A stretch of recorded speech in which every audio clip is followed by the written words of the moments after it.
रात को हवेली अलग ही तरह से सांस लेती है। दीवारें जैसे कान बन जाती हैं और खामोशी आंखें। मेरा नाम समीरा रॉय है, इस पुरानी हवेली की मालकिन। लोग मुझे दूर से देखते हैं, करीब आने की हिम्मत कम ही करते हैं। पर वो अलग था। आरव, मेरा नया नौकर, शांत, सलीकेदार और नजरों में एक ऐसी ठहराव जो ज्यादा देर छुप नहीं पाता। पहले दिन जब उसने झुककर सामान रखा, मैंने देखा उसकी उंगलियां थोड़ी कांपी। मैंने हल्की मुस्कान के साथ कहा, घबराने की जरूरत नहीं है आरव। उसने सिर झुकाए जवाब दिया, जी मैडम। उसकी आवाज पास से काफी अलग लगती थी। दिन बीतने लगे। वो चुपचाप काम करता, पर उसकी मौजूदगी हर कमरे में महसूस होती। जब वो पर्दे ठीक करता तो मेरी नजर उसकी कलाई पर टिक जाती।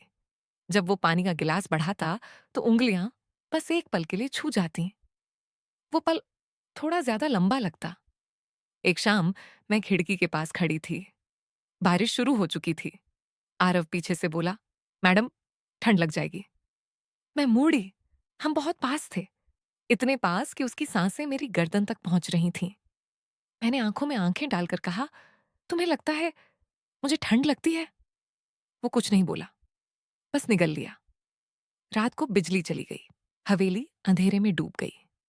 आरव, मेरी आवाज हल्की थी। जी मैडम। वो कैंडल लेकर आया। पीली रोशनी में उसका चेहरा और गहरा लग रहा था। मैंने कहा, पास आओ, कुछ दिख नहीं रहा।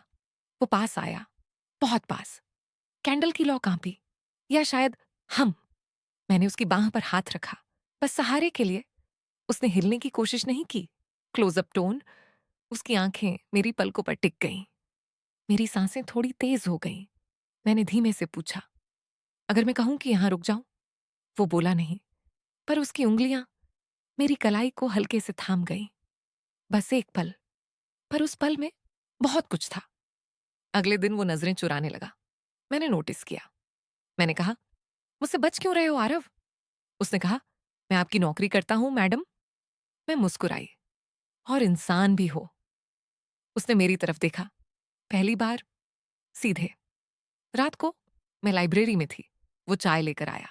मैंने कहा, यहीं रख दो। वो टेबल के पास झुका। उसकी खुशबू पास आई। मैंने कहा, तुम्हें पता है, तुम्हारी खामोशी बहुत बोलती है। उसने धीरे से कहा, और आपकी बहुत कुछ छुपाती है। मैं हंसी, धीमे। अचानक ऊपर की मंजिल से आवाज आई, जैसे कोई दरवाजा बंद हुआ हो। आरव चौंका। मैडम, ऊपर कौन है? मैंने कहा, सिर्फ यादें। वो समझ नहीं पाया, पर सवाल भी नहीं किया। उस रात मैं सच बताने लगी। मेरे पति की मौत यहीं हुई थी, मैंने कहा। वो चुप रहा। मैंने आगे कहा, कुछ रिश्ते आजादी नहीं देते। आरव ने धीमे से कहा, और कुछ जंजीर भी नहीं लगाते। Close up, intimate tension. मैं उसके सामने खड़ी थी, बहुत पास। मैंने उसकी शर्ट का कॉलर सीधा किया, जानबूझकर, धीरे। वो कांप गया। मैंने फुसफुसाकर कहा, डर रहे हो? वो बोला, हाँ, पर अच्छा लग रहा है। मैंने उसकी आंखों में देखा, और पहली बार खुद को अकेला नहीं महसूस किया। सुबह होने लगी। आरव ने कहा, मुझे जाना चाहिए। मैंने सिर हिलाया।